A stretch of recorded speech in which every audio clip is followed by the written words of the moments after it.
May the soul of KB Asante and the souls of all faithful departed through the mercy of God rest in peace and rise in glory. Amen. Shall we continue with our prayer as we commit ourselves to Almighty God this afternoon? We thank Him for life. We thank Him for our school, the school of our destiny, Achimota School. We thank God for all activities, even including this morning's cadet parade, which was successfully done. We commit today's program, this afternoon's program, into God's hands. So we pray for the guest speaker and the headmistress. So we pray for the students. So remember 68 and 93-year groups. Even we pray for their colleagues who perhaps have gone before them before this day. We ask Lord to clear the heavens and give us a fine weather so we may enjoy the program to the end. And the blessing of God the Father, blessing of God the Son, blessing of God the Holy Spirit be with you this day and forevermore. Amen.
OAA 1968, Accra's distinguished guests, staff, students, friends of the media, ladies and gentlemen.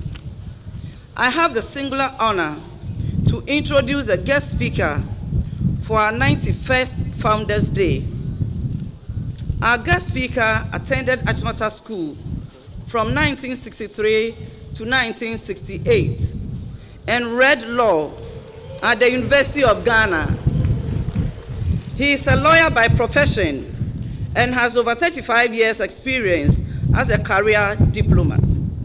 He has served in various capacities in Ghana's embassies and high commissions in Cotonou, Cairo, Brussels, Havana, and London. He was also the Deputy High Commissioner of Ghana to the United Kingdom before being appointed Ghana's ambassador to Ethiopia and permanent representative to the African Union in Addis Ababa. For many years, he was a director of the Legal and Consular Department of Ghana's Foreign Ministry. In 2012, he was appointed Deputy Minister of Foreign Affairs and Regional Integration, and later Secretary to the former President of the Republic of Ghana, His Excellency John Dramani Mahama, in 2015. His hobbies include field hockey, tennis, table tennis, and chess. He is married to Mrs. Audrey Corty and is blessed with 4 grown-up daughters. He is an unrepentant feminist. Currently, he is the Deputy Chairperson of the African Union Commission. With a standing ovation, let's welcome His Excellency Thomas Kwesi Korte.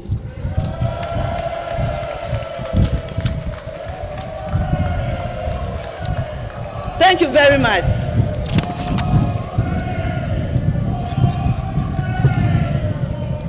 Madam Joyce Aro Ado, Headmistress Achimota School. Nananom, Chair of the Board of Governors. Mrs. Joyce Ayi, one-time Girl Senior Prefect. Staff, students, distinguished ladies and gentlemen, across and members of the 68-year group.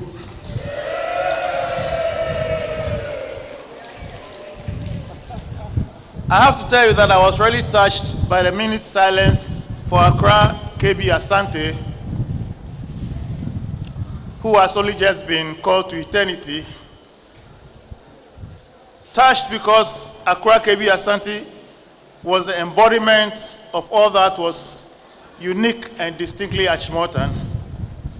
He was a scholar, a mathematician, teacher, diplomat, politician, journalist, and social activist. And he was very active to the very last in all matters to do with Ghana, Pan-Africanism, and Achimota. He was the chair of the All Achimota Association, as well as of the Ghana Adangwe Society, always and actively advocating the case for Achimota.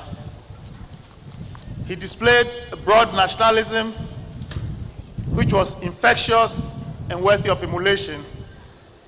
One cannot but admire the fact that the very activist president of the Ghana Adangwe Society was also an Asante from Kwao. You don't get more Ghanaian than that, so we request his noble soul to rest in perfect peace. Accra, rest in perfect peace. My burden today, I'm informed, is to speak on Achimota within the context of education and nation building. And in order to discharge this burden, I should like to pay tribute to 3 founders of Achimota. Brigadier General Sir Gordon Frederick Guggisberg, an Englishman with German ancestry, Sir Alec Gardin Fraser, a Scotsman, and Dr. James Emmanuel Kweja Agri, a fancy man.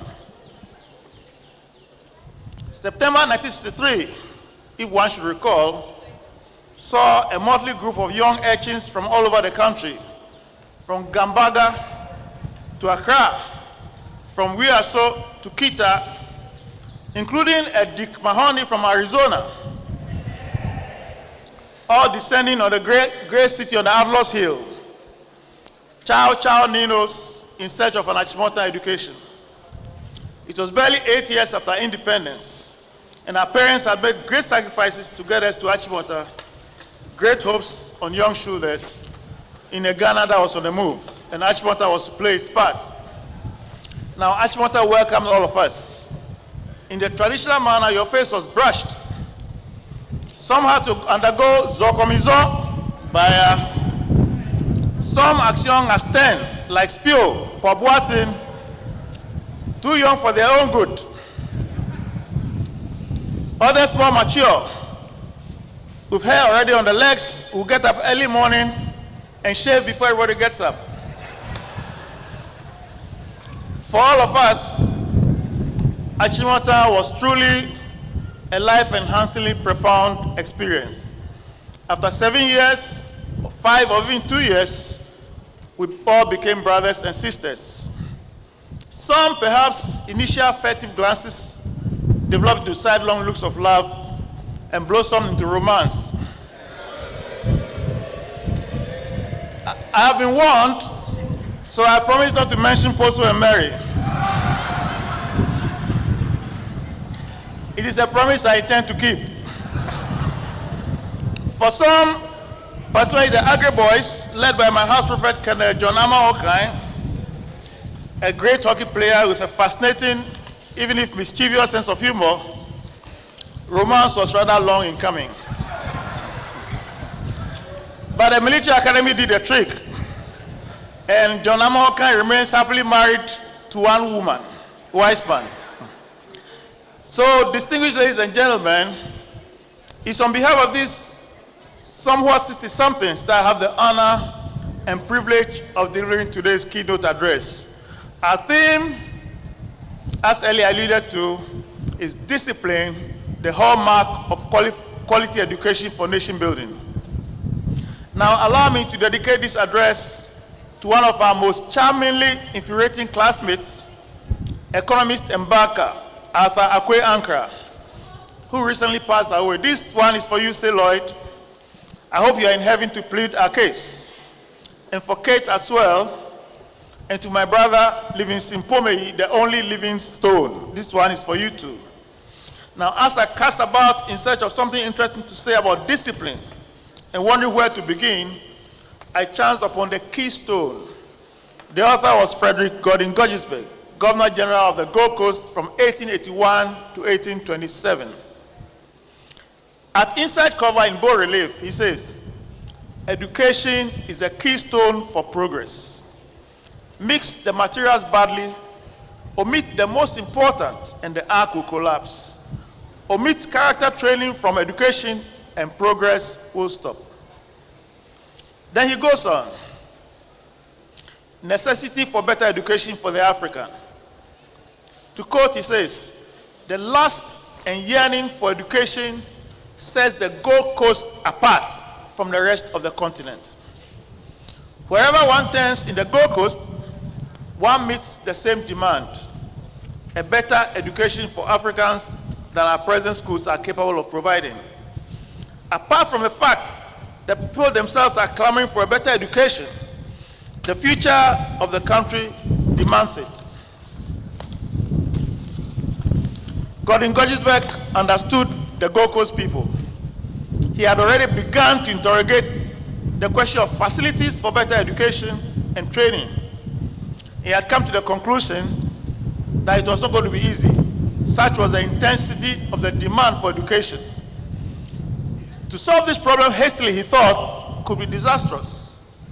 The Gold Coast then did not yet have an educational staff sufficiently trained to carry out this urgent national assignment. To do this inefficiently could be equally tragic. The key issue to him was the absolute need for well-trained local teachers. This was crucial and it was urgent. Higher education simplicity could not be automatic or a ready-made solution. Something more nuanced, more relevant to the situation of the colony was required. Education had to be accompanied by a better system of vocational and technical training, handicrafts, agriculture, carpentry, etc. These trades were the necessities of a well-rounded, self-sufficient community. He was already thinking about technical schools. He appreciated the link and the direct connection between thought and action and between theory and practice. He was also concerned with morals and character training, and this was what stood him out. No wonder Guggisberg House was named after him, and Guggisberg, we all know, has produced his fair share of colorful, transformational, and even controversial characters. His Excellency President, actually Nana Addo Dankwa Akufo-Addo, told us a story about a group of Gold Coast chiefs led by the Ochehene, who went to London to protest the covetous attempts of the British government, British colonial government, to appropriate traditional lands. After negotiations, the Secretary of State for Colonies had arranged for the British authorities to show the chiefs around the great sites of London. They were surprised that the chiefs were not interested to see Marble Arch. All they wanted to do was to see Guggisberg's tomb. The British authorities were perplexed. Guggisberg, who is that chap? Guggisberg, it turned out, lay buried in an unmarked grave. And Nana Self-Furiata and his chiefs, to their eternal credit, contributed money and had a tomb built for Guggisberg. Now, this great affection for Guggisberg is basically on account of two fundamental issues: education and health. In other words, Achimota College and Kolebu Hospital. The foreword of his book, The Keystone, stated, "This is a mere booklet describing the present situation in the Gold Coast. My only excuse for writing it is that some of my African friends have asked me to do so. They say with justification that I've spoken a lot on the subject in public. They also say that the spoken word does not reach the many literate Africans who are scattered through the far, far bush, unquote, of a country that is greater in area than England, Scotland, and Wales. My friends assure me that if the government's plans for education were better known, there has to be better cooperation. Hence, this booklet, it is disjointed and scrappy. But for Gordon Guggisberg, higher education may be the brain of the country, but manual and mechanical labor was his heart. The education of the brain and the training of the hand, each accompanied by the molding of the mind, must proceed together if success was to be sure," unquote. Education was the soul for nation building, education for service to the people, education to provide living water to a thirsty land. Like any prophet or visionary, Sir Gordon was not accepted in his own country. He was to confront all manner of obstacles. The colonial establishment in Whitehall believed to the marrow of the bones that African was not capable of higher education and strongly opposed the idea. Gordon Guggisberg had observed that character training, which he identified as essential character in every branch of education, was absent. He found this unacceptable, and he dreamt about ways to rectify it. The Achimota was his answer. In the mind of a visionary like Guggisberg, the only way to prove such critics wrong and pessimists wrong will be the future products of Achimota College. Now, if you ask this question, has the faith in Achimota been justified? I think it has been justified several hundred times over.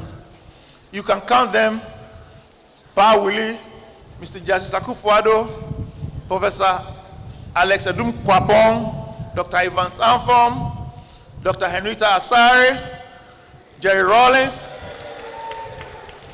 Prof. J.E.K. Mills, and of course, Joe Boy Okansi. We should remember that this is the same British government that in 1731 slapped the hand of a governor who tried to introduce agriculture into the colony with the following words: "The introduction of culture and industry among the Negroes is contrary to the known established policy of this country. There is no saying where this might stop. It might extend to tobacco, sugar, and every commodity which you now take from our colonies. And thereby the Africans, who support themselves by wars, will become planters. And where shall we get our slaves?" So we have come a long way to have had a governor like Guggisberg. Madam Headmistress, in Jamaica, where a lot of our people came from, the slaves from the Gold Coast, known as the Coromantine Negroes, were considered the most courageous and the most industrious. And it was not for nothing that Kweja Agri was always saying the Africans were eagles and should not accept to be chicken. Sir Edward Long, a governor of the slave colony of Jamaica, to which the Gold Coast had sent many slaves, had this to say about the Gold Coast Negroes, the Coromantine Negroes, unquote: "The circumstances which distinguish the Coromantine or Gold Coast Negroes from all other Africans are firmness both of body and of mind, a ferociousness of disposition, activity, courage, and a stubbornness, or what an ancient Roman would have deemed an elevation of soul, which prompts them to enterprises of difficulty and danger, enables them to meet death in its most horrible shape with fortitude or indifference." Now, this spirit, combined with a yearning for education, became the spirit of the Black Star, captured as it was by Kwame Nkrumah in his famous words, "We prefer self-government with danger to servitude in tranquility." Other critics had advocated that Guggisberg, by inviting Africans into education, was inviting political troubles. He disagreed. He said if politics was to come to the Gold Coast, and he was sure it was going to come, the sure safeguard against potential troublemakers was the local education of the many, accompanied by character training, rather than the education of the few in Europe, and education that invariably lacked character training, and which more often than not resulted in bad European habits replacing good African characteristics. Guggisberg argued that if secondary education was not introduced to fill the gap between the African who received university training in England and the semi-literate product of our primary schools, they were providing for the demagogue to take advantage of the situation. A good education and character training are what the government can provide. Application, hard work, and honest determination to prove himself worthy was the African's share of the tax. So thought Guggisberg. The other founder, distinguished ladies and gentlemen, was a fancy man. Dr. James Imam Kweja Agri was a scholar, Pan-Africanist, educator, who was born at Choko in Accra on the 18th October 1875. He attended a Methodist school in Cape Coast, was notably precocious, spoke and read Greek and Latin.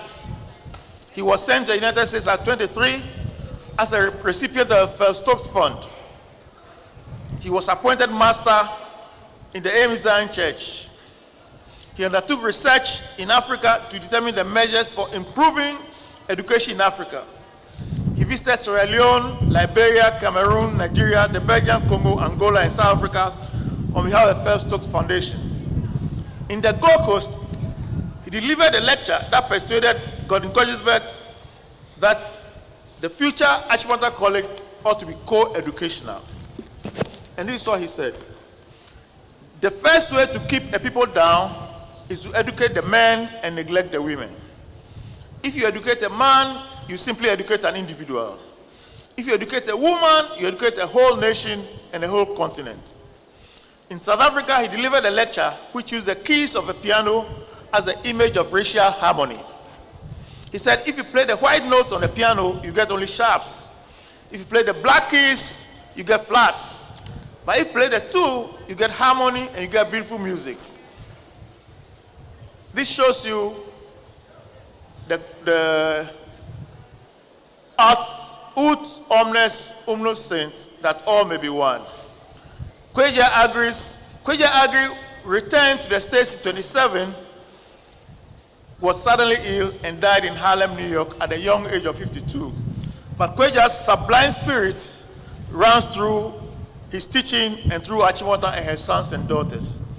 The third in triumvirate is Reverend Alec Garden Fraser, a Scottish missionary who was born on the 6th of October 1873 in Scotland. He had initially intended to pursue the study of law, but he became involved in the student volunteer movement and became a missionary. Prior to joining Achimota, he was a principal of Trinity College in Sri Lanka. He had been described as the greatest principal of that era. He had a wonderful powers of persuasion. He used to inspire brilliant men from Oxford and Cambridge to Trinity. He was to do the same for Achimota. His decision to introduce the mother tongue was daring and far-sighted.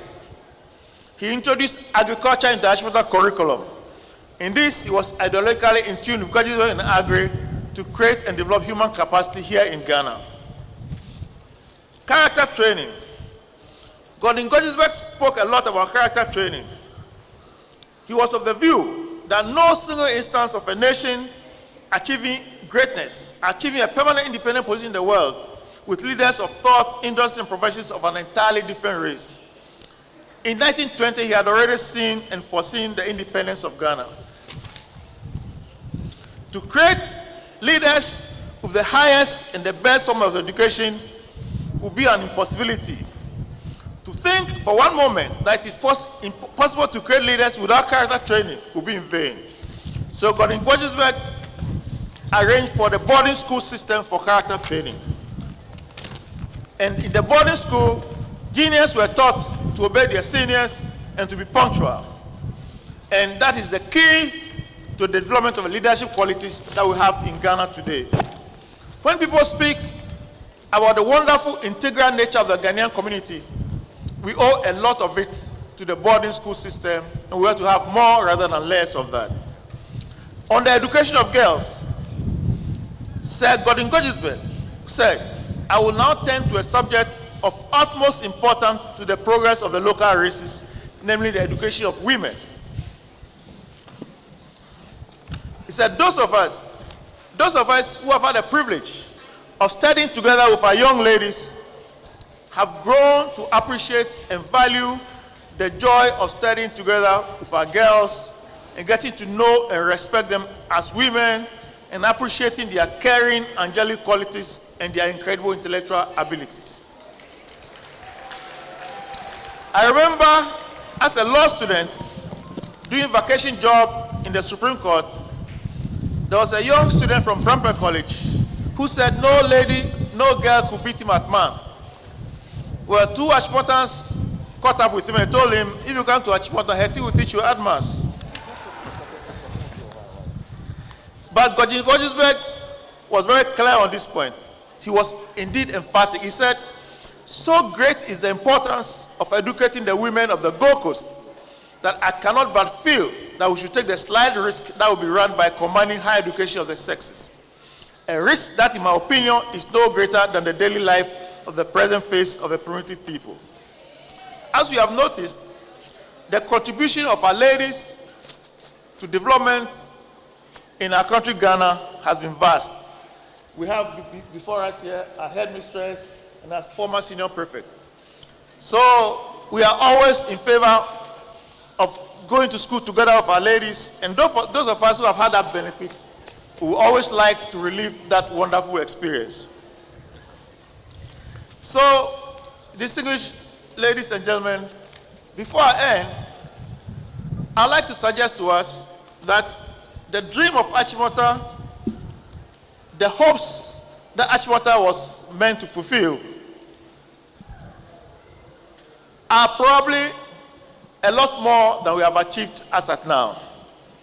We imagine Achimota to be the embryo of great scientists, great technologists, great mathematicians, great cultural activists. We believe that Achimota can be more than simply a senior high school. We believe that Achimota can be a continental home for excellence, if only all Achimotans will have the courage and get more involved in delivering the school to the hopes that it was meant to fulfill. And I'd like to leave all of us here with this notion that in thinking about Achimota, we should not be satisfied with mediocrity. We should think far, in line with Fraser's words, that still in their youth, that there is to hope and look far onto centuries of time. Thank you, Your Excellencies, for your kind attention. Thank you, guest speaker, for the wonderful speech.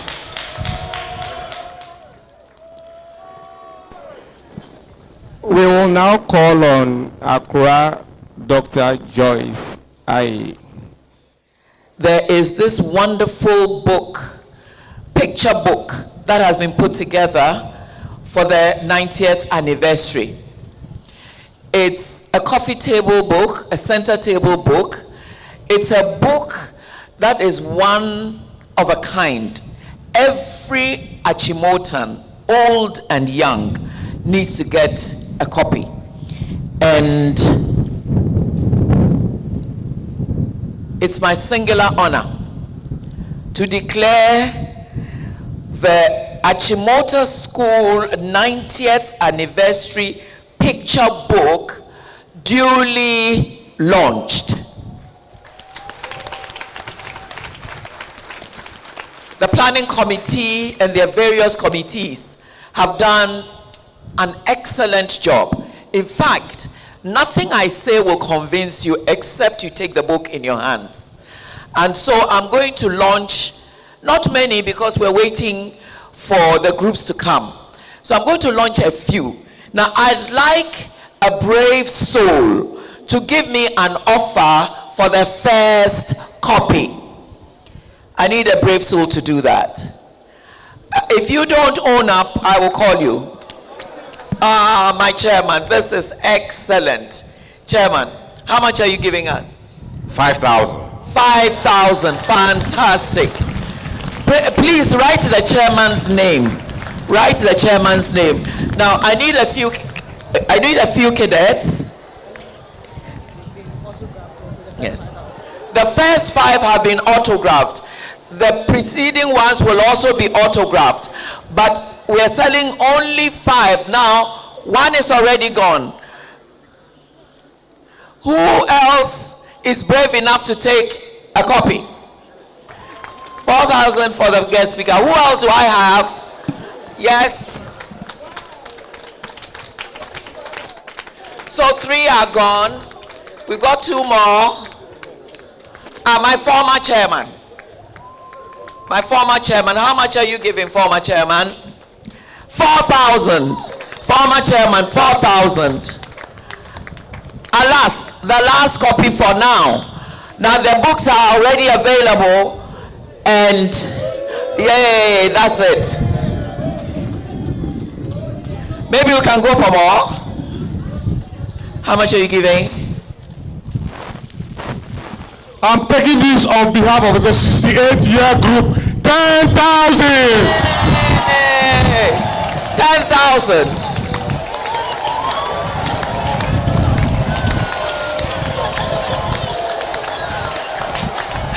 Now the thing is that 68-year group, each of you must also own a copy, because you can't afford to have just one copy between all of you. Right. So 5 more people who are interested. 5 more. 5 more, because we have a little time. Yvonne Soa. Yes, Yvonne. 5,000. 5,000 from Yvonne Soa. And my... Oh no, my president, please speak. 5,000. 5,000 from our OAA president. Who else? Who else can I lure into giving a large sum of money? Yeah, Nana, I feel like calling your name. Nana Susubribi, I feel like calling your name.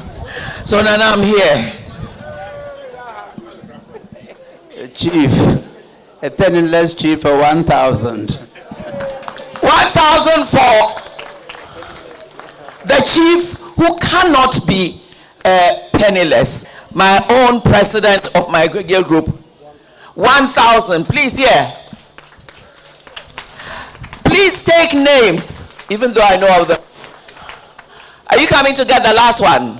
Wonderful. But I don't expect you to give me 1,000. Awo. What do you expect? Awo, I expect 5,000. You expect 5. Should I come down? Senior prefect. Yes. Come down I should come down. 3? All right, 3. 3,000 for Awoko Isinsake. Right, so my duty is done. Congratulations to all of you. The books are available for, you won't believe it, it is going for next to nothing. For those of you who have not had the privilege of buying the first 10 copies, you have been considered and you're going to pay only 200 CDs for a copy. That's not bad, isn't it? It's not bad. 200 CDs. So later on, you can have your copies. Thank you very much. You know the story already.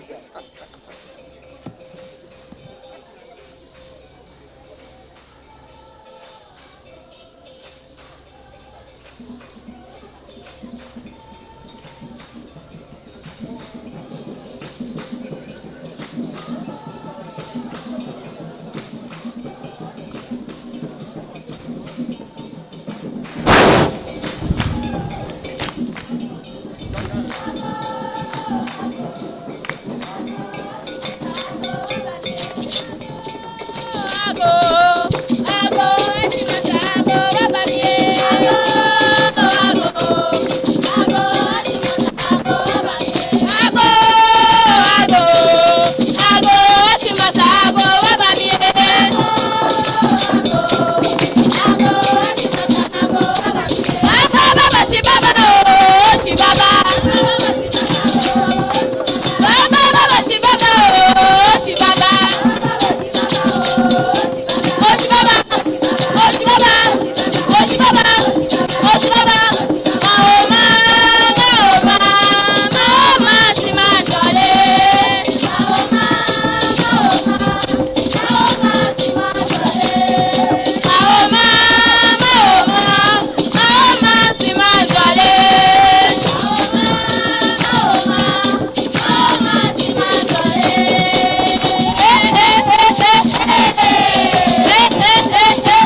Imidede,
power of the more than necessary picture book.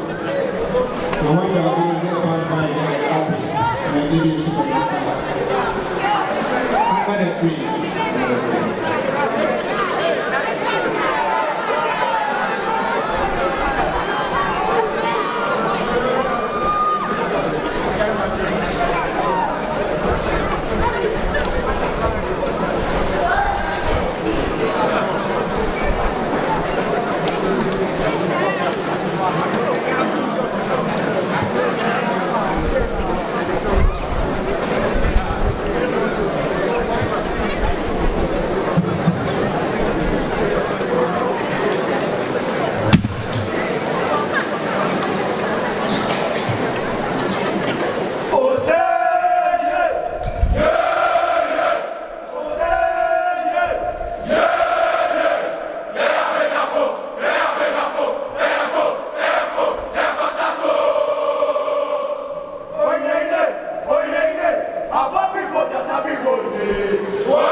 My name is Dr. Kingsley Orakateta.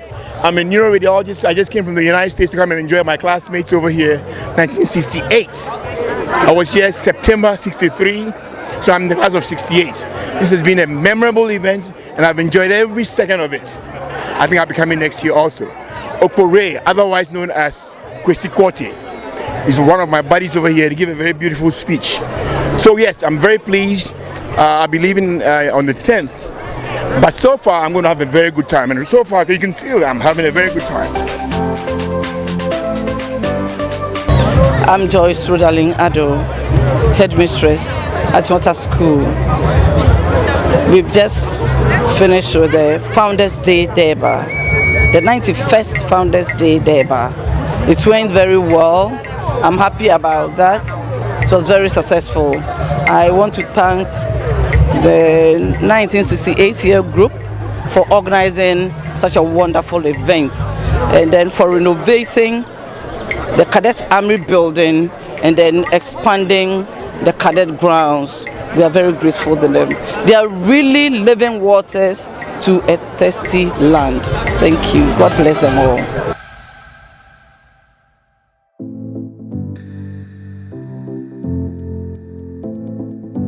So I'm Robert Niade Clegg. I'm an attorney or a lawyer, to cut it simply. I belong to the 1993 year group, so 25 years since we left. O-levels, of course we came back for A-levels.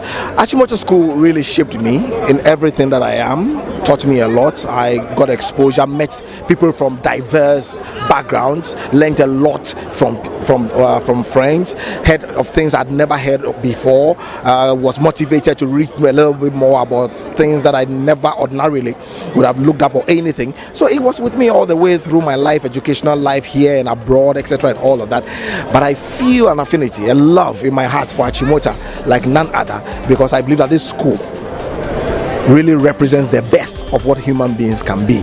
And I pray that another 25 years from here, we will be here, and then in multiples and cycles of 25 years, we'll have people coming here being affected and going out to be what the school tells us to be all the time, as living waters to a thirsty land. That's my testimony.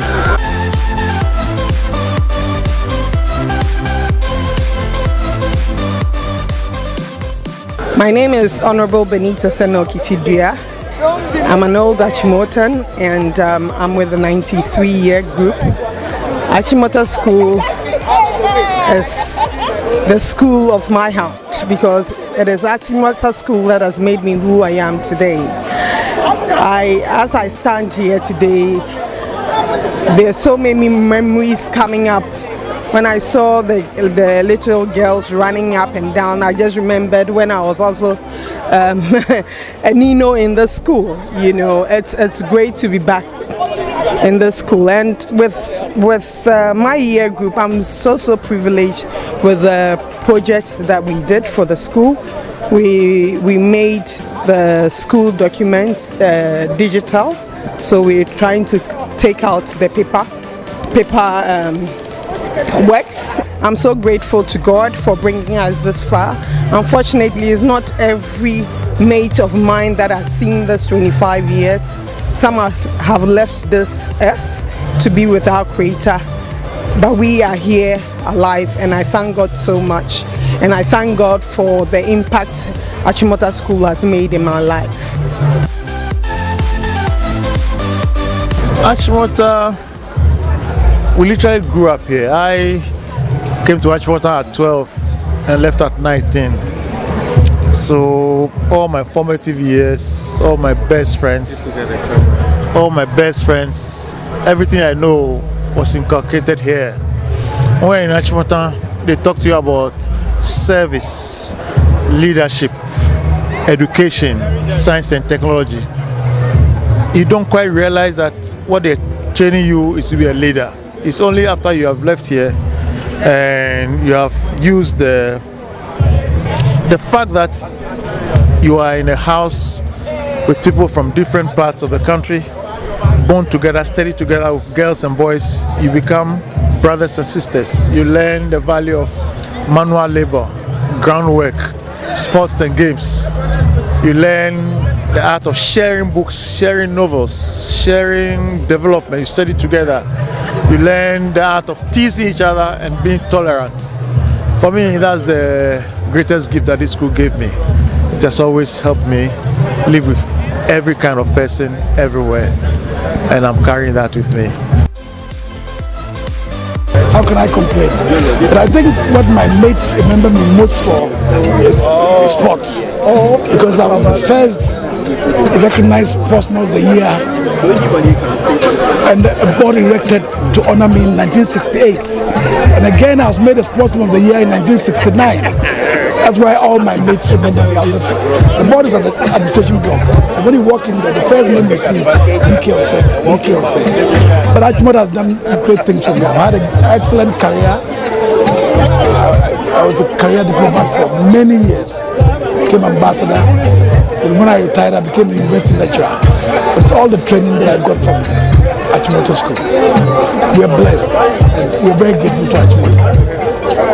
Ambassador, when you look at what Achimota did for your badge, some are saying that it's not doing same for those who are here today. But Achimota only gives you an opportunity. The rest of it depends on you. My badge is an exceptional badge. We have 2 former ministers. We have 2 former secretaries to the president, Yesi and myself. We have about 20 doctors. The rest are engineers. Everybody is an accomplished president. But it's not what. Why do you expect Achimota to do all the rest for you? Trains you, who gives you a platform and the knowledge and the skills and the discipline to achieve whatever you want to achieve in life. And I think that you can't ask for more. Whatever I owe in this world is due to Achimota. Achimota educated me. Achimota gave me knowledge. Achimota gave me skills. And in life, anything I have to do, if I am finding difficulties, I cast my mind back to Achimota and I find a solution. That is what Achimota has done for me. My name is Victor Okaiko, Captain Victor Okaiko. I'm a retired military officer. I'm a lawyer now. Achimota has kind of been the soft womb of a maternal upbringing that not everybody gets. I was privileged enough to get.